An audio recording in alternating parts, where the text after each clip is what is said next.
Hello and good evening. So ये lecture 2 है modern India का। पिछले लेक्चर में हमने देखा था कि कैसे एक के बाद एक यूरोपियन कंपनीज अराइव करती हैं इंडिया में। तो मेजर कौन सी कंपनीज अराइव करती हैं वो हम देख लेते हैं एक बार। डच, देन आपकी आती है पोर्टुगीज,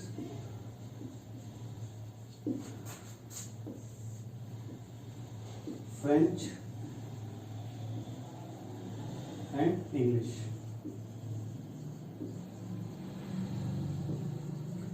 ये 4 मेजर कंपनियां अराइव करती हैं इंडिया में। इनमें आपस में क्या होता है, इंडिया के ऊपर पोजीशन को लेके, इंडिया के ऊपर डोमिनेंसी को लेके काफी सारी वॉर्स होती हैं।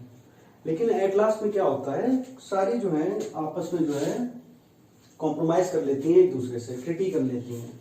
इसमें से सबने किसके साथ ट्रीटी कर ली थी? इंग्लिश के साथ। तो सबसे पहले डच ने क्या किया, इंग्लिश के संग कॉम्प्रोमाइज किया कि इंडिया के ऊपर पोजीशन हम अपना छोड़ देते हैं, इंडिया को आप रख लो।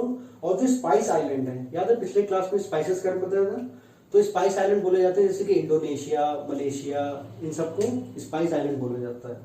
डच ने क्या किया, स्पाइस आइलैंड पे अपना जो है अधिकार जमा लिया और ब्रिटिश को जो है इंडिया दे दिया। इन्होंने अपना पोजीशन छोड़ दिया, क्लेम छोड़ दिया इंडिया के ऊपर। उसके बाद पोर्टुगीज। यहां क्या हुआ, यहां की प्रिंसेस ने ब्रिटेन के प्रिंस के साथ मैरिज कर दी और बॉम्बे जो था, जिसके ऊपर इनका क्लेम था पोर्टुगीज का, इस बॉम्बे को क्या किया इन्होंने, डाउरी में इंग्लिश को दे दिया। तो अब पोर्टुगीज का कहां कहां रह गया केवल क्लेम?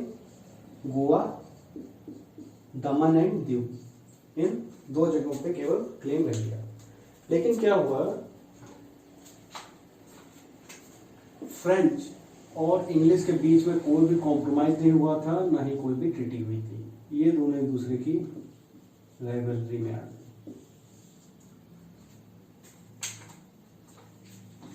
इसके बाद हम देखते हैं ये दोनों एक दूसरे क्या हुआ, कॉम्प्रोमाइज नहीं हुआ, तो इन दोनों के बीच में क्या होगी, वॉर होगी। इसीलिए एनसीईआरटी की अगली हेडिंग हमारी क्या है, Anglo French struggle in south India.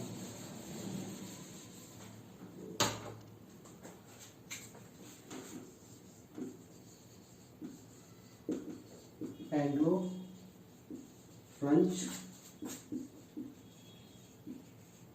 Struggle in south India.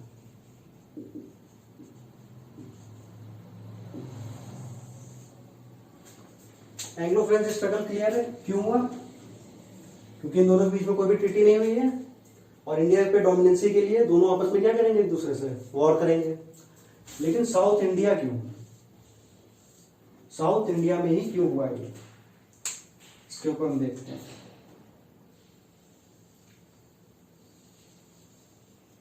ये नीचे इंडियन पेनिनसुला का मैप है, ये एरिया,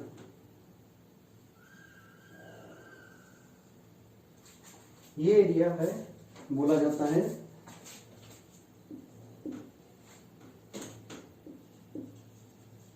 कर्नाटक। कर्नाटक की कैपिटल आरकोट, ठीक। मद्रास जो था इसमें कर्नाटक में, यहां मद्रास में किसकी कंपनियां थी, इंग्लिश की। यहां पौंडीचेरी में कंपनियां थी किसकी, फ्रेंच की। इस वजह से साउथ इंडिया में क्या हुआ, इनके बीच में स्ट्रगल हुआ। इस हेडिंग को हम मेजरली 4 पार्ट्स में डिवाइड करके पढ़ेंगे। सर ये मॉडर्न इंडिया की सबसे ज्यादा इंपॉर्टेंट हेडिंग है। बेसिकली लोग क्या करते हैं, इस हेडिंग को छुड़वा देते हैं, केवल ये बता के कि 3 एंग्लो कर्नाटिक वॉर हुई थी, जिसमें इंग्लैंड विक्टोरियस हुई और इंग्लिश का क्या हो गया, इंडिया पे कब्जा हो गया। लेकिन मेन कहानी उसके अंदर है, एंग्लो कर्नाटिक वॉर्स के अंदर। सबसे इंपॉर्टेंट हेडिंग है मॉडर्न इंडिया की। इसके ऊपर 1 2 3 जितने मर्जी स्टार लगाने हो आपको लगा लीजिए। बहुत इंपॉर्टेंट रीडिंग है। हम इसको पढ़ेंगे चार पार्ट्स के अंदर पढ़ेंगे इस टॉपिक को। सबसे पहला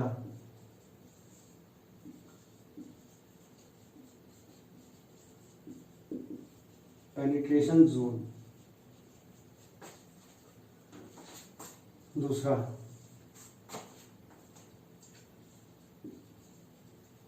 गेम प्लान, तीसरा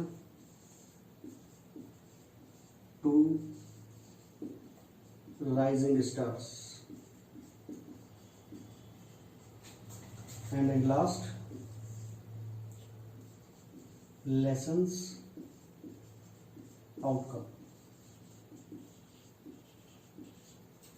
ठीक है, इस पूरी हेडिंग को हम इन 4 पार्ट्स में डिवाइड करके पढ़ेंगे। देखते हैं हमारी पहली हेडिंग पेनिट्रेशन जोन।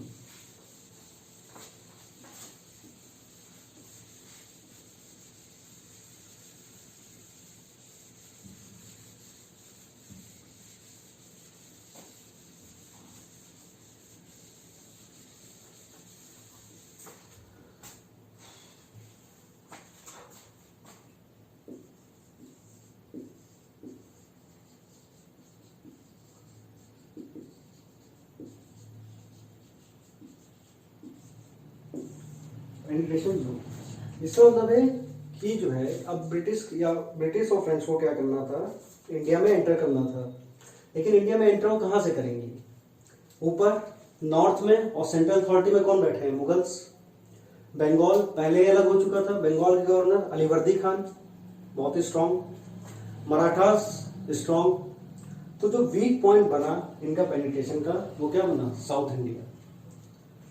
आप में से पता नहीं कितनों ने देखी है वो मूवी, लेकिन मूवी का नेम है सरकार। अब सरकार के घर में क्या है? घुसना है, लेकिन कैसे एंटर करें? बहुत ही किले पाबंदी तरीके का घर था। तो जो वीक जोन बना सरकार के घर में घुसने का, वो बना उनका बड़ा बेटा के मेनन। इसी तरीके से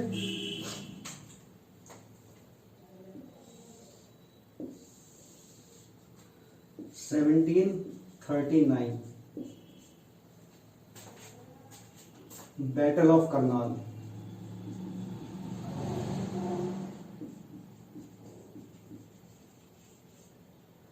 मोहम्मद शाह रंगीला जो मुगल एम्परर थे उस टाइम, मोहम्मद शाह रंगीला वॉर हार जाते हैं किसके हाथों? नादिर शाह। और ये जो है ये लॉस मैसेज करता है यूरोपियंस को कि इंडिया का बॉस क्या हो चुका है? डेड।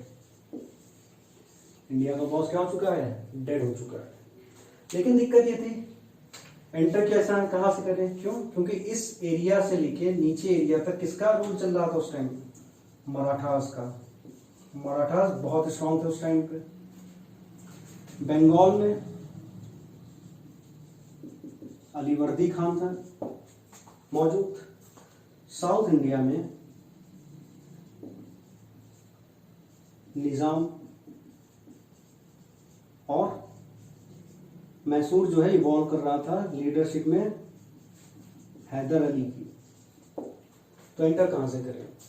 बहुत ही जल्दी फ्रेंच को मौका मिला इंडिया में एंटर करने का।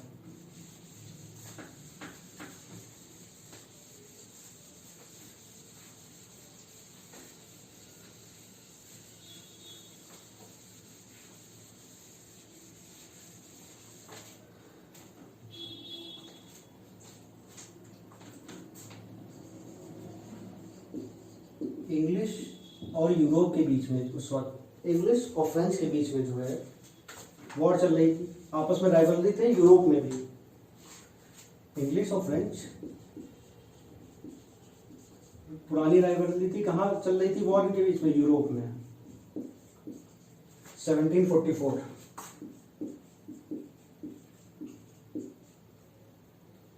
और ये जो वॉर थी ये किसको लेके चल रही थी? ऑस्ट्रियन वॉर ऑफ सक्सेशन को लेकर।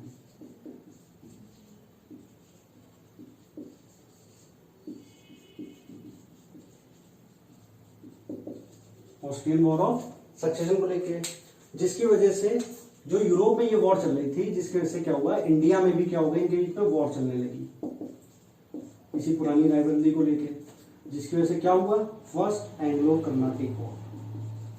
कर्नाटिक एरिया मैंने अभी आपको बताया था मैप में, फर्स्ट एंग्लो कर्नाटिक वॉर। लेकिन ये वॉर बहुत दिन तक चल नहीं पाई। क्यों, क्या हो गया, यूरोप में क्या हो गया, ट्रीटी हो गई इनके बीच में, एक्स-ले-चैपल, जिसकी वजह से क्या हुआ, यूरोप में शांति हो गई। यूरोप में शांति हो गई तो इंडिया में भी शांति हो गई। ये वॉर क्या हो गई, बिना किसी मेजर आउटकम के एंड हो गई। लेकिन इस वॉर ने क्या किया, जो फ्रेंच के गवर्नर थे, वेरी इंपॉर्टेंट पर्सनैलिटी, फ्रेंच के गवर्नर डुप्ले की जो है एपेटाइट को बढ़ा दिया इसने। एपेटाइट को क्या कर दिया, इंक्रीज कर दिया। एपेटाइट यहाँ पे मतलब है महत्वाकांक्षा को क्या कर दिया, इंक्रीज कर दिया। क्यों, क्योंकि क्या हुआ, जो आर्कोट था हमारा यानी कि कर्नाटिक, वहां क्या चल रही थी, फ्रैट्रिसाइडल वॉर चल रही थी। फ्रैट्रिसाइडल वॉर चल रही थी किसके किसके बीच में, चंदा साहिब और अनवरुद्दीन के बीच में। इन दोनों के बीच में क्या चल रही थी, फ्रैट्रिसाइडल वॉर चल रही थी। और जल्दी हैदराबाद में क्या हुआ, हैदराबाद में निजाम की डेथ हो जाती है, अशरफ जहां की, 1748। और इसके यहाँ भी क्या चलने लगती है, वॉर चलने लगती है थ्रोन को लेके। किसके लिए, मुजफ्फर जंग और नासिर जंग को लेके। इन दोनों देश में क्या चलने लगती है, वॉर चलने लगती है निजाम की डेथ के बाद। तो जो डुप्ले है, डुप्ले का एपेटाइट जाग जाता है, महत्वाकांक्षा जाग जाती है, उसे एक वीक जोन मिल जाता है इंडिया में एंटर करने का।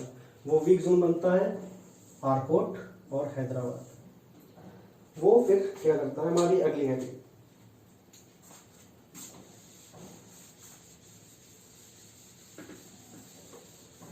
वो सेकेंड हेडिंग हमारी ग्रैंड प्लान। वो बनाता है एक प्लान।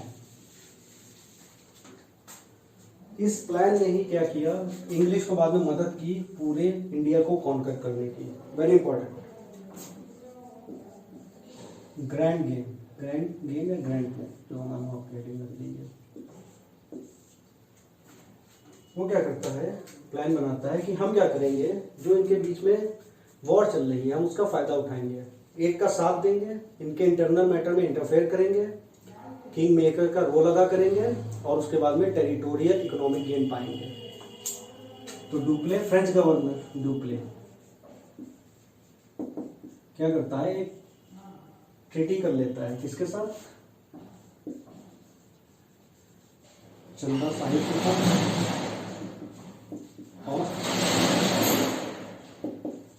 मुजफ्फर जंग के साथ। क्या कर लेता है, ट्रीटी कर लेता है चंदा साहिब के साथ और मुजफ्फर जंग के साथ। और फिर 1749 बैटल ऑफ अंबर, ये तीनों मिलके क्या करते हैं, अनवरुद्दीन को किल कर देते हैं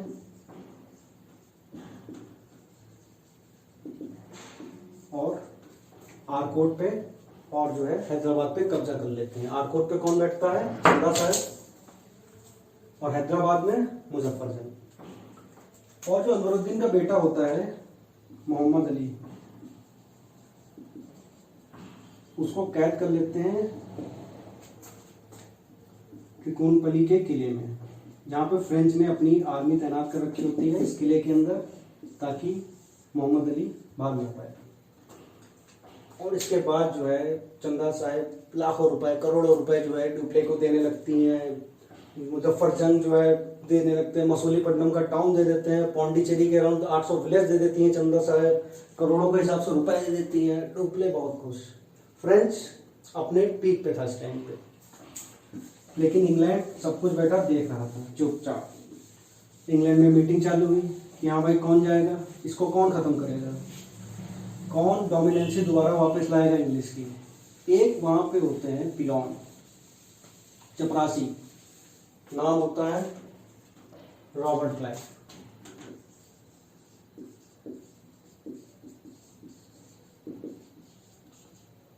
रॉबर्ट क्लाइव हाथ खड़ा करते हैं, सर मैं जाऊंगा, मौका मिलता है रॉबर्ट क्लाइव को। रॉबर्ट क्लाइव क्या करते हैं? इंडिया में एंटर करते हैं। रॉबर्ट क्लाइव घुसते ही अनाउंस कर देते हैं क्या कि मोहम्मद अली जो है आरकोट के राजा हैं और नासिर जंग जो है वो हैदराबाद के राजा हैं। लेकिन दिक्कत ये थी कि मोहम्मद अली कहाँ थे? त्रिकोणपल्ली के फोर्ट में क्या थे? कैद थे फ्रेंच आर्मी के अंदर। कैसे निकाला जाए? तो रॉबर्ट क्लाइव प्लान बनाते हैं। रॉबर्ट क्लाइव क्या प्लान बनाते हैं? सर फॉर एग्जांपल मेरा घर अगर लखनऊ में है, लेकिन मैं जो हूं दिल्ली में रह रहा हूं और यहां पे मैंने कैद कर रखा है, मैं यहां पे हूं, यहाँ पे मैंने अपने अपोजिशन को कैद कर रखा है दिल्ली में, लेकिन मेरा जो घर है वो लखनऊ में है। तो अब मुझे जो है इसको छुड़ाना है, किसी को इसको छुड़ाना है, वो क्या करेगा? लखनऊ पे हमला कर देगा। लखनऊ पे हमला करेगा, मैं दिल्ली से निकल के भागूंगा लखनऊ बचाने के लिए, इतने में वो क्या करेगा? इसको छुड़ा ले जाएगा। यही किया रॉबर्ट क्लाइव ने। रॉबर्ट क्लाइव ने क्या किया? रॉबर्ट क्लाइव ने क्या किया? आरकोट, अब चंदा साहिब जो थे कहाँ बैठे थे? त्रिकोणपल्ली के किले में, फ्रेंच के अंदर, फ्रेंच की आर्मी के संरक्षण में। तो इन्होंने क्या किया? रॉबर्ट क्लाइव ने आरकोट पे हमला कर लिया और इसको क्या कर लिया? कैप्चर कर लिया। इसको छुड़ाने के लिए चंदा साहिब निकले त्रिकोणपल्ली के किले से। रास्ते में क्या हो गया? चंदा साहिब मार दिया और रॉबर्ट क्लाइव ने फिर तुरंत आरकोट छोड़ के त्रिकोणपल्ली आ गए। यहां से क्या किया? मोहम्मद अली को निकाल लिया। मोहम्मद अली को यहां से निकाल लिया। चंदा साहब मर चुके थे, कोई भी राजा नहीं था। मोहम्मद अली को क्या बनाया? आरकोट का राजा। और फ्रेंच आर्मी के संग जब इनकी क्लैश हुई तो इंग्लिश क्या हुई? फ्रेंच आर्मी बहुत ज्यादा भारी पड़ी, बहुत ज्यादा भारी पड़ी। जिसके बाद क्या हुआ? फ्रेंच लोग जो वहां फ्रेंच मेन एरिया में अपने फ्रेंच जहां बैठे थे यूरोप में, उन्होंने क्या किया? ट्रीटी करनी चाहिए। किसके साथ? इंग्लिश के साथ। उन्होंने इंग्लिश के संग क्या करना चाहिए? ट्रीटी करना चाहिए। तो ट्रीटी इसलिए करना चाहिए कि ये डर गए कि ऐसा ना हो कि इंडिया में जो वॉर आपस में चल रही है इसकी वजह से हमारी अमेरिका की कॉलोनीज भी चली जाएं और इंडिया में हमें भारी नुकसान हो। तो इन्होंने ट्रीटी की। ट्रीटी में काफी कुछ हुआ, कंपनसेशन हुआ वॉर का, और भी कुछ हुआ, लेकिन सबसे जो इंपॉर्टेंट चीज रही जो इंग्लिश ने डिमांड की वो क्या की? कि डुप्ले को फ्रांस वापस बुला लिया जाए। डुप्ले को क्या किया जाए? फ्रांस वापस बुला लिया जाए। और ट्रीटी के अनुसार फ्रांस ने क्या किया? डुप्ले को वापस बुला लिया। ये सबसे ग्रेव ब्लंडर था फ्रांस के द्वारा किया गया। इसी के साथ जो फ्रांस की उम्मीद थी बाकी बची कुची इंडिया में पोजीशन की, वो खत्म हो गई थी यहीं पर से। लेकिन इसके बाद एक हीरो भर के दो राइजिंग स्टार रहे हमारे, टू राइजिंग स्टार, डुप्ले और रॉबर्ट क्लाइव, थर्ड हेडिंग। लेकिन डुप्ले क्या हो गए? वापस चले गए। जिसके बाद केवल एक ही स्टार बचा हमारे पास, कौन? Robert Clive. और रॉबर्ट क्लाइव की इस विक्ट्री के साथ बहुत खुश था इंग्लिश, ब्रिटेन यूरोप में बहुत ही ज्यादा खुश था। उसने क्या किया? रॉबर्ट क्लाइव को गवर्नर बनाया इंडिया का।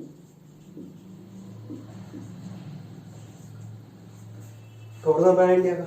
लेकिन जो ये ट्रीटी हुई थी ये बहुत ज्यादा दिन तक चल नहीं पाई। 1956 में दोबारा जब यूरोप में आपस में इनकी वॉर होने लगी तो इंडिया में भी वॉर चालू हो गई, सेकेंड एंग्लो कर्नाटिक वॉर।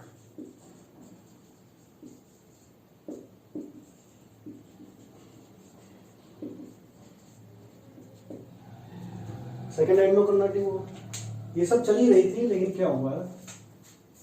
1957 में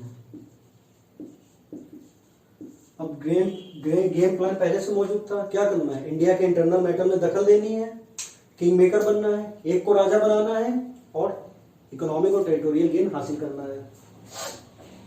1957 में इन्होंने क्या किया, यही प्लान जो है अपनाया जाके कहा, बंगाल में। 1957 में क्या किया रॉबर्ट क्लाइव ने, बंगाल में यही गेम प्लान अपनाया जाके जो डुप्ले ने किया था।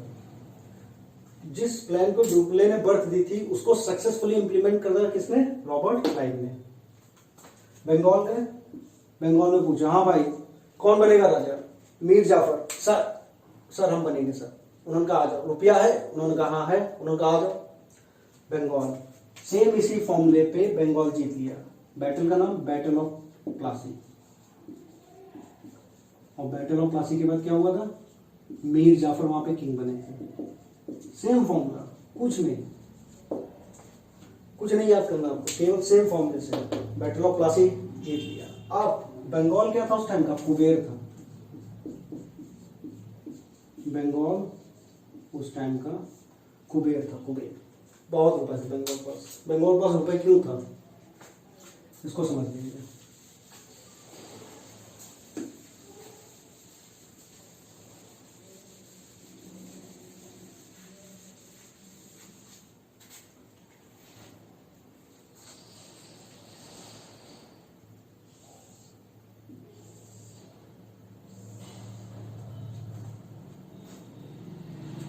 ये हमारा बंगाल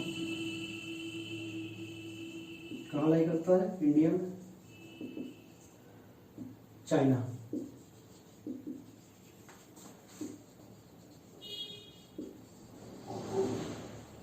इंडो चाइना, जैसे कि थाईलैंड, इंडोनेशिया, आपका Thailand, Laos, Vietnam, Indo China. इन तीनों का बॉर्डर किससे लगा है, बर्मा से। बर्मा यानी कि आज का Myanmar.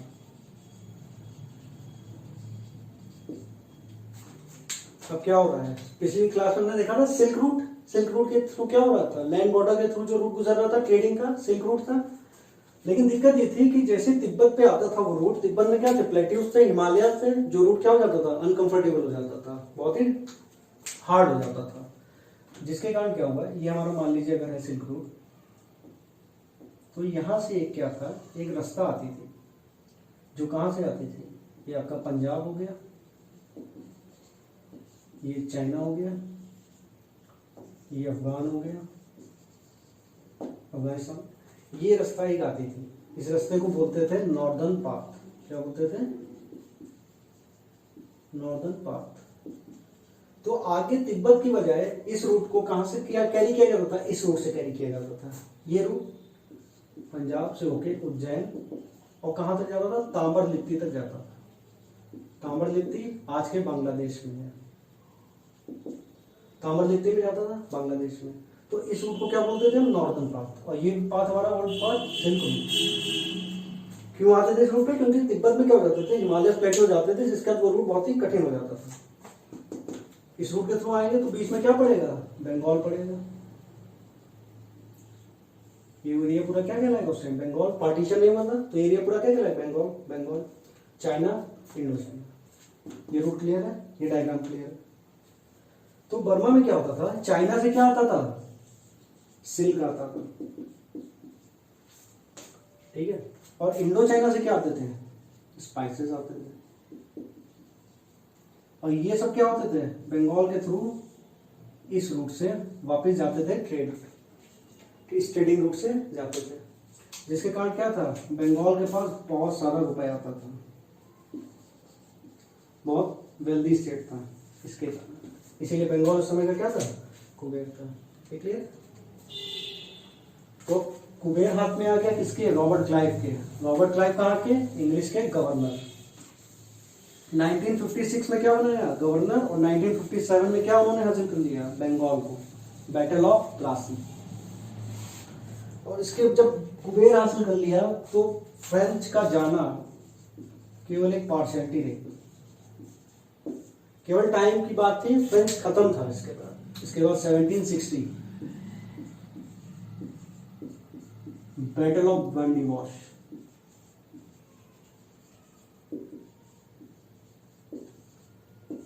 Third Anglo Carnatic war.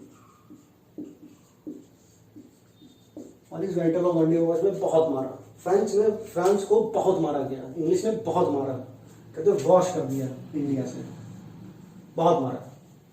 जिसके बाद 1764 में क्या हुई, ट्रीटी ऑफ पेरिस,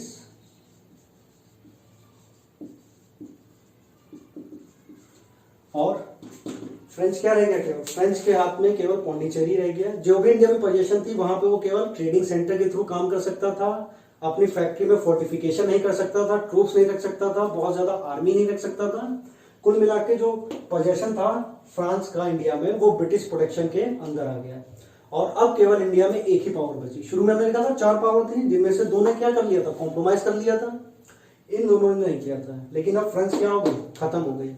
तो अब केवल कौन बचा, इंग्लिश, केवल इंग्लिश बची इंडिया में। और ये क्लियर हो गया कि इंडिया का अगला बॉस कौन होगा।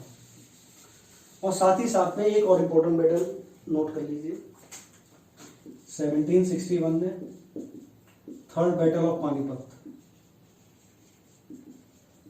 जिसमें क्या हुआ, मराठा साम्राज्य लगभग जो है एंड हो गया। यहां से इंग्लिश को और मौका मिल गया कि अब इंडिया पूरा का पूरा हमारा है, कोई नहीं छीन सकता। जिसके बाद 1764 में उन्होंने क्या हुआ, battle of Buxar, dual government. Connectivity sir, चीजों को एक दूसरे से कनेक्ट करिए।